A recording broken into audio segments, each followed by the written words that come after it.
The Gospel of Luke begins with an explanation and a mystery. The explanation is how it was written.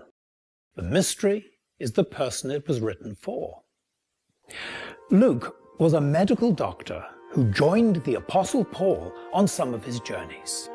In Colossians 4, verse 14, Paul refers to him as our dear friend, Luke, the doctor. When they arrived in Jerusalem, there was a riot in the temple area, and Paul was arrested by the Romans. For the next 2 years, Paul was a prisoner in Caesarea Maritima on the Mediterranean coast. When he sailed for Rome, Luke was still with him. So, during that time, before the voyage to Rome, where was Luke? Living in Judea for 2 years, it's very likely that Luke took advantage of this time to research some of the material that would later appear in his Gospel. In chapter 1, verses 1 to 4, the doctor tells us precisely how he is writing and why. Many have undertaken to draw up an account of the things that have been fulfilled among us, just as they were handed down to us by those who from the first were eyewitnesses and servants of the word. Therefore, since I myself have carefully investigated everything from the beginning, it seemed good also to me to write an orderly account for you, most excellent Theophilus, so that you may know the certainty of the things you have been taught. Who was Theophilus? That's the mystery. Luke calls him most excellent Theophilus, which suggests that he was a man of some importance, but who he was remains unknown.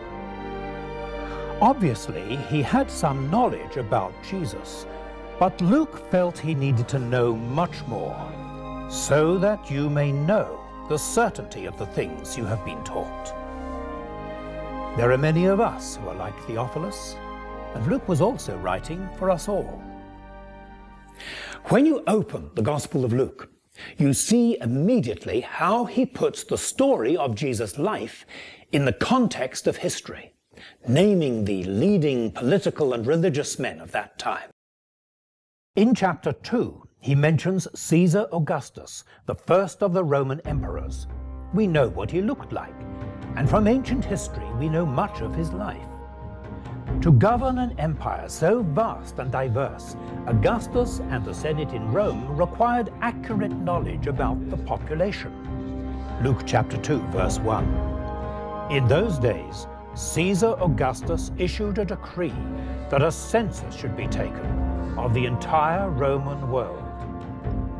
Joseph and Mary made the journey from Nazareth to Joseph's home village of Bethlehem. It would have taken about 5 days. And while they were there in Bethlehem, the time came for the baby to be born. And she gave birth to her firstborn, a son. She wrapped him in strips of cloth and placed him in a manger. Open Luke chapter 3, and the story moves forward about 30 years. And again, Luke is careful to set the scene firmly in history with the political leaders of the time. In the 15th year of the reign of Tiberius Caesar, when Pontius Pilate was governor of Judea. Tiberius Caesar, the Roman emperor who followed Augustus, is well known to us from history, from inscriptions, and many portraits. In the Gospels, Tiberius is seen as a powerful figure, but far away in Rome, not directly involved in the story. For Pontius Pilate, we have no portrait, but from ancient history we know about his time as Roman governor of Judea, and in excavations at Caesarea on the Mediterranean coast, a stone was discovered, inscribed with his name, Pontius Pilatus. The region of Galilee was ruled by a man named Herod.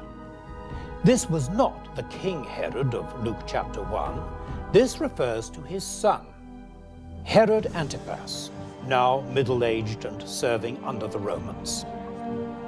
Herod Antipas features several times in the Gospel of Luke. So the scene is set with the political leaders in Galilee, Judea, and Rome. Obviously, this must have been important to a man like Theophilus. He had to see the life of Jesus in the context of the world he knew. These were real events that had happened, and they would change the course of history. What about the content of Luke's Gospel? How does he organize what he wants to say? Is there any kind of structure to his book? Yes, there is. Chapter 1 to chapter 4, verse 13, covers the birth of Jesus and his preparation for public ministry. Chapters 4 through 9 describe his teaching and healing ministry in the region of Galilee. Miracles of healing feature prominently in Luke. The deliverance of the demoniac in the Capernaum synagogue, the healing of the centurion's servant, and the raising from the dead of the widow's son in Nain. The healing of the woman who had a hemorrhage for 12 years, and the raising to life of the 11-year-old daughter of Jairus, a leader of the synagogue in Capernaum.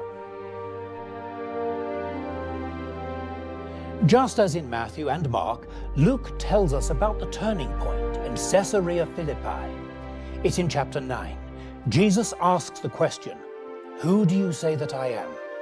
Peter says, "You are the Christ of God." In chapters 9 to 19, Luke becomes a travel story as Jesus goes to Jerusalem. A travel story was a style of writing familiar to the Greeks and Romans. And within that frame, Luke communicates much of what Jesus did and said. From chapter 19, verse 45 through chapter 21, Jesus is in Jerusalem, mostly in or near the temple. Chapters 22 through 24 describe his death and resurrection and meeting again with his disciples. When you open the Gospel of Luke and start to go through the book, it gradually becomes clear that some things are very important to him. The preaching of the good news, salvation and healing, the Holy Spirit, concern for the poor, and the significance of women in God's work. This was a society where women were often treated as second-class persons, but in Luke, from the birth of Jesus to the empty tomb, women are at the center of events. Luke also highlights the subject of prayer. For Jesus, prayer was vitally important. In Luke chapter 5, verse 15, we read about his ministry that crowds of people came to hear him and to be healed of their sicknesses.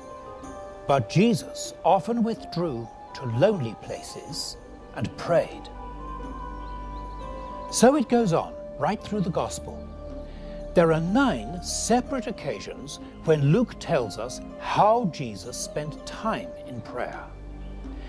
And in chapter 11, there's a story Jesus told to encourage us to pray. The story was set in a village at midnight. It was a quiet place with no reason for people to come here. But tonight there was a visitor, and he was not expected. It was a friend. For the family in the village, this visit came as a surprise. The arrival of a friend was always something special, and to arrive safely so late was something to thank God for. The tradition of hospitality demanded that the visitor be treated with great respect. Never mind that it was midnight. The welcome given to visitors was a matter of honor, not only to the family, but to the whole village. Food and drink must be provided. But at this hour, it was a problem. The staple food was bread, and every morning the family baked enough bread for their own immediate needs and nothing more. After supper, it was all gone. In a small community like this, everybody knew everybody else's business, and the host knew very well where he might find some bread. It might be honorable to feed unexpected guests, but it was very inconvenient. and waking up neighbors in the middle of the night required a little explanation. "A friend, lend me 3 loaves of bread, because a friend of mine on a journey has come to me, and I've nothing to set before him." "Don't bother me. The door is already locked, and my children are with me in bed. I can't get up and give you anything." The host asked again and again. To return empty-handed would bring shame on himself and his family. It would also bring shame on the village. It was inconvenient, but in the end his friend would have to get up and help him. This was not just a casual request, it was urgent, and it was important. He got them 3 loaves of bread. To say no to a request like this for food was unthinkable, and everyone knew it. So the bread was served, the guest was satisfied, and the village had kept its reputation as a place of hospitality. So the story makes a contrast. If even a difficult neighbor will answer a persistent request, how much more will our Father in heaven answer our prayers? Jesus said, "Ask, and it will be given to you. Seek, and you will find. Knock, and the door will be opened to you." So be encouraged to pray. Bring your needs to God. Ask Him to help. The concern Jesus felt for people comes through in several parables recorded by Luke, which are nowhere else in the Bible. Most of them are scattered through the travel narrative after chapter 9. One of the best known is the story of the lost son in chapter 15. Let me show you that story through the lens of Bible times. The ministry of Jesus had brought many people to God, and among them were men and women who were really looked down on as sinners. The Pharisees began to criticize him. "These sinners are unclean in the sight of God, and you actually welcome them." An argument with the Pharisees would have achieved nothing. So Jesus responded with a story about a father and 2 sons. The family lived in a village, but they were not poor. The land they owned had been handed down for generations. But the younger son was not satisfied. He asked for his share of the estate while his father was still alive, sold the property, and left home. Nothing would change his mind. He left his family and his village. He left the land God had given to his ancestors, the land of promise. He knew he had deeply offended his community. From now on, there was no going back. He had rejected them. Most of all, he had hurt his family.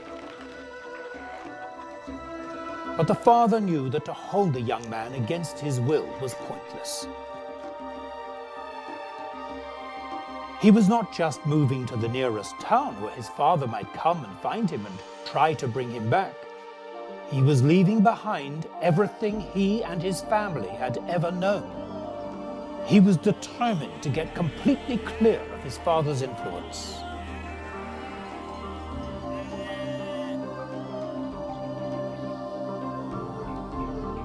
The journey ahead of him was going to take some time.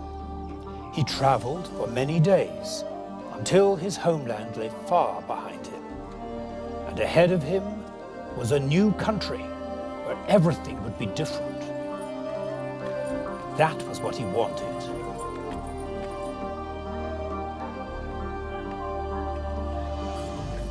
At last he arrived in a city, very different from his own village. But how was he to know how much things cost in a place like this? The fact was, he had no idea. He had plenty of money from the sale of his father's land, but he had no understanding of its true value. And as an immigrant in a foreign country, he was extremely vulnerable. The way he started to spend his cash was extravagant, lavish, and reckless. He was determined that life would be exciting for him and he would enjoy it every day.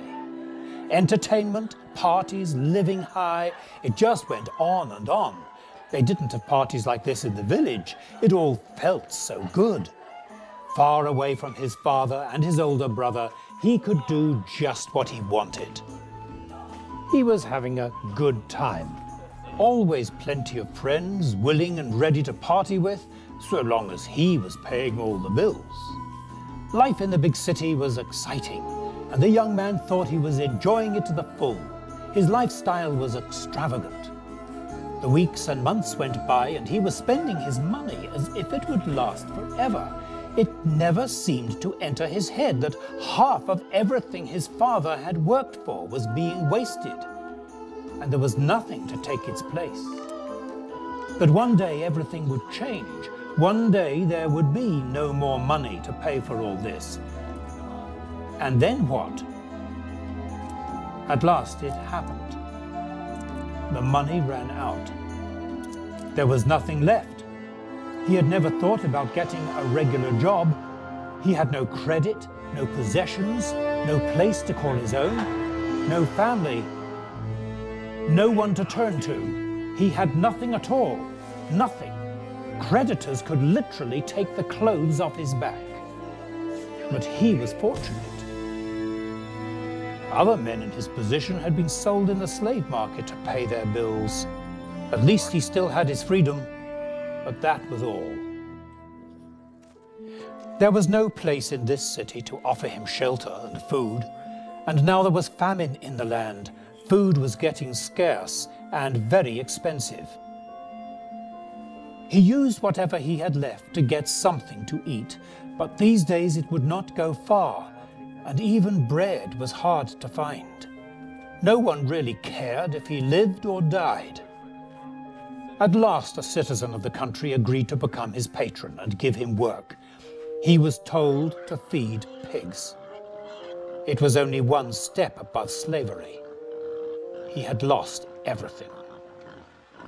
At last, he made a decision. My father's workmen have plenty of bread, and I'm here dying of hunger. I'm going to get up and go to my father and ask for a job. This time the journey would be much harder. He was weak from lack of food, and he had no money. But he must go on. He must get home. Father, he would say, I have sinned against God and against you. I don't deserve to be called your son ever again, but give me a job like one of your workmen. He did not understand that forgiveness cannot be earned. It will be given freely or not at all. Even while he was a long way off, his father saw him. He knew that an elder should walk with dignity, but what did that matter if he could get to his son and bring him safely home? The young man tried to make a speech. Father, I have sinned against God and against you, and I'm not now worthy to be called your son. But the father had other ideas. Quick, he said, bring the best robe and put it on him, and put a ring on his finger and sandals on his feet. Let's have a feast and celebrate.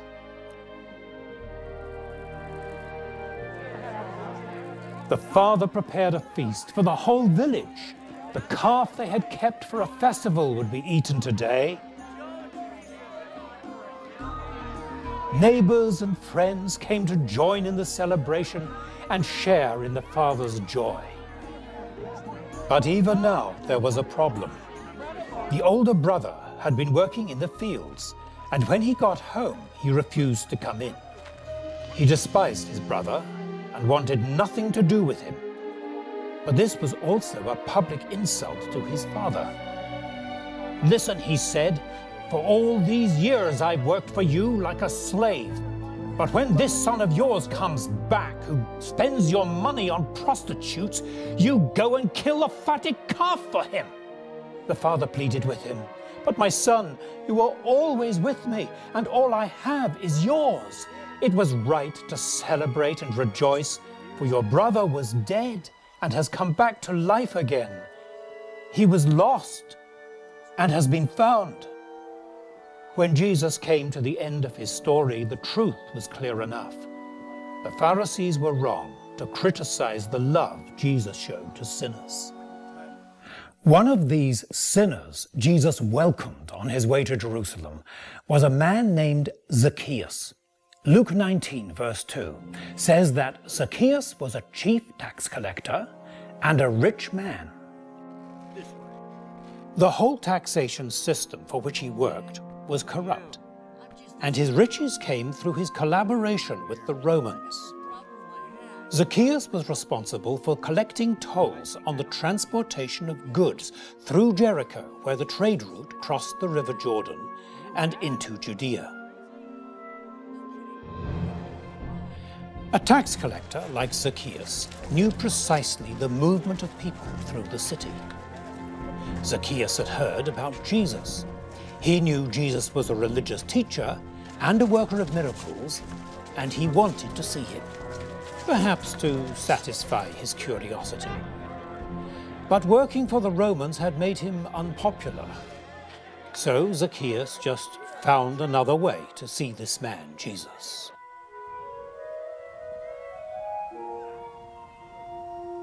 When Jesus saw him, he called him by name. "Zacchaeus, quickly come down. I want to come to your house." People regarded any house which was entered by a tax collector as unclean, and to actually go into the house of the tax collector himself was unthinkable. But whatever Zacchaeus may have been, his response to Jesus was extraordinary. "Look, Lord, here and now I give half of my possessions to the poor, and if I have cheated anybody out of anything, I will pay it back 4 times the amount." Jesus was delighted. Today salvation has come to this house, because this man too is a son of Abraham. For the Son of Man has come to seek and save what is lost. It no longer mattered what other people said about him. Zacchaeus was accepted by Jesus and by the disciples. But the journey was not yet over. Jesus must leave Jericho and go up to Jerusalem.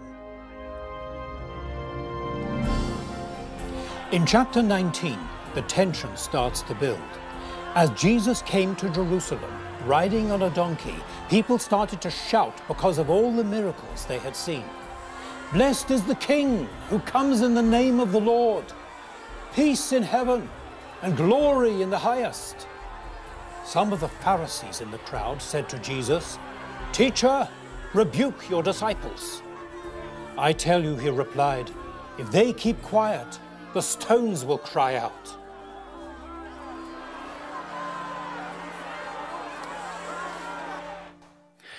A few days later, the chief priests arrested Jesus and brought him to the Roman governor, Pontius Pilate. "He claims to be Christ," they said. "He stirs up the people all over Judea by his teaching. He started in Galilee and has come all the way here." On hearing this, Pilate asked if the man was a Galilean. Galilee was under the rule of Herod Antipas, so Pilate saw a way out. "Send Jesus to Herod and let him try the case." Because it was the Jewish festival of Passover, Herod Antipas was also visiting the city of Jerusalem, and he could attend to it right away. Only Luke records this part of the story in chapter 22.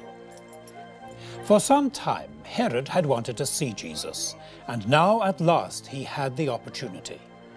But the situation was difficult. The chief priests in Jerusalem wanted to have Jesus put to death, but many of the people of Galilee thought he was a local hero. Killing him, as the priests demanded, might be very unpopular. But Herod must do something. It might be safer to turn the whole thing into a joke. Ask him to perform a miracle, a magic trick, a demonstration of supernatural powers. The chief priests had plenty to say, stirring up trouble in Galilee, claiming to be king of the Jews. Had he nothing to say for himself? Did he really want to die? Jesus was silent. Herod called for a bright robe. He had plenty of old cloaks. If Jesus was king of the Jews, then he ought to look like one. Pontius Pilate had paid Herod a compliment, sending Jesus to him. He too would be generous and clever and send him back to Pilate. So Jesus was again in the hands of the Romans. Pilate pronounced the sentence of death for Jesus to be crucified. Luke 23, verse 32, 2 other men, both criminals, were also led out to be executed. One of the criminals who hung there hurled insults at him. "Aren't you the Christ? Save yourself and us." But the other criminal rebuked him. "Don't you fear God?" he said. Then he said, "Jesus, remember me when you come into your kingdom." Jesus answered, "I tell you the truth. Today you will be with me in paradise." Luke describes the death of Jesus and his burial in a tomb cut out of rock. On Sunday morning, when several women disciples went to the tomb, they found it empty. And then suddenly they saw 2 angels who told them that Jesus was alive again. In Luke 24, verse 36, the disciples are in Jerusalem talking about all this when Jesus himself stood among them. "Peace be with you." They were startled and frightened, thinking they saw a ghost. He said to them, "Touch me and see. A ghost does not have flesh and bones, as you see I have. Do you have anything here to eat?" They gave him a piece of broiled fish, and he took it and ate it in their presence. "You are witnesses of these things," said Jesus. "I am going to send you what my Father has promised, but stay in the city until you have been clothed with power from on high." Why not read the Gospel of Luke right through from beginning to end? I think you'll enjoy it. First, like Theophilus, read it to know the truth, the certainty of the good news about Jesus. Receive Jesus Christ as your Lord and Savior, and then experience what he promised, the ability to do the will of God in the power of the Holy Spirit.